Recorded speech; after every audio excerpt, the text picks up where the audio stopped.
Je voudrais vous interroger sur cette question des quartiers.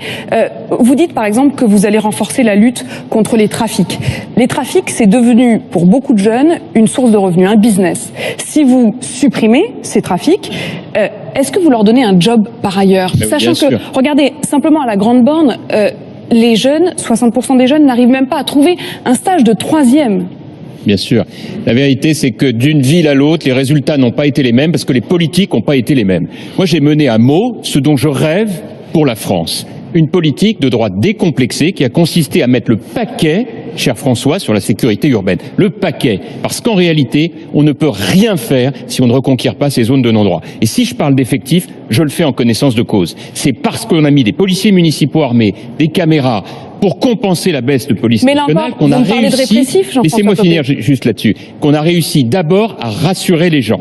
Dans le même temps, il faut faire sauter les tours pour y mettre à la place des immeubles de 4 étages. Et ensuite, il faut y ajouter une zone franche défiscalisée pour permettre aux entreprises d'embaucher les gens du quartier. On y met de la culture, on y met du sport, on y met de l'humain et on y met de la diversité. Mais, et c'est là-dessus que je veux insister, la priorité, c'est la sécurité. Et donc, nous n'avons pas les effectifs de police, ni de gendarmerie, ni les magistrats suffisants. Il faut repenser l'appareil sécuritaire de l'État et alléger en contrepartie, pour faire des économies, le social, qui aujourd'hui est tellement important qu'il n'est plus mesuré comme une satisfaction pour beaucoup de nos concitoyens, et le concentrer en termes de générosité, mais sans assistanat.